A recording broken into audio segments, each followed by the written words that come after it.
Guys, and welcome back to EQ Planes, and today I'll be unboxing this very rare Westjet Q400. Now, I have been wanting this model for a very long time. It's incredibly rare.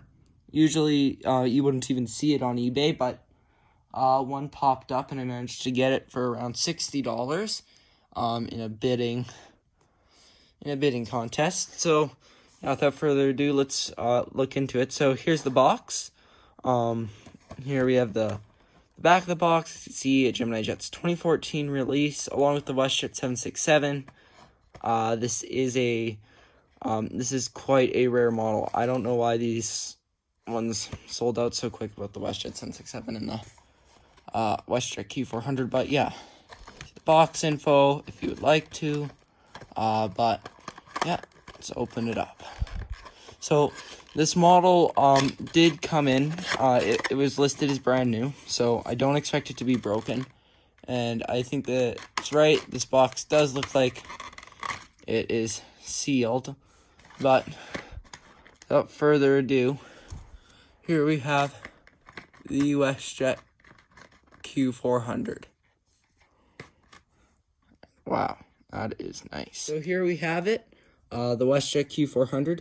Now, this does seem to be a very good model. Now, originally when I bought it, one of the concerns with the model I had is that color there on the tail was too light. But that's actually sort of an illusion given off by the camera. It's actually normal colored. It did, when I originally saw pictures of it though, the color looked a little too light. But anyways, that's not an issue. But the registration you see in front of you, Charlie Foxtrot Hotel Echo November. I have seen this aircraft recently. It's in real life, it's in pretty rough shape.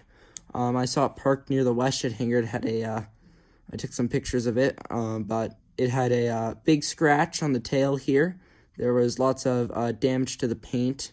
You could see silver showing through on the end, and it was missing a part of the engine. Right there. So I don't know what happened to the airplane. I couldn't find any accident reports that would have warranted that. But anyways, that's the condition I last seen it in. I've flown 3 Westjet Q400s. Unfortunately, this was not one of them. You can see it's in the older Westjet colors, the original ones with the square instead of the maple leaf.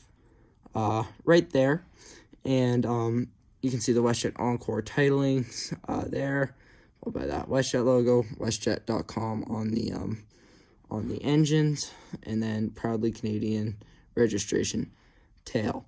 Now, I do wonder if they will actually put these planes into the new livery along with the rest of WestJet's fleet. It seems to be taking a while, and with this plane being in such a rough condition paint-wise, I wouldn't be surprised if we saw this plane get painted soon. It's still flying though. I think when it was at the hangar, they either had taken off and replaced that one, or they reattached that piece of the engine, so it's still going now. But I would like to see a Westjet Q400 in the new livery along with a 737-700 or SAB 340. But yeah, I'm also close to almost having all the WestJet aircraft. I recently got the WestJet SAB 340. Now I'm going to need the WestJet 767. I'm going to need the Westjet 737-200 and the Westjet 737-700, and then I'll have all of WestJet's aircraft that they've ever operated, excluding special liveries. Yeah. Anyways, I'd like to thank you guys for watching. I'm very happy to have this rare model. I did order another rare model from eBay at the same time. However, I will not be able to get it for a while because they weren't able to ship to Canada, so we had to give it to family in the States. But that will be coming eventually. But anyways, I'd like to thank you guys for watching and hope to see you guys back next time.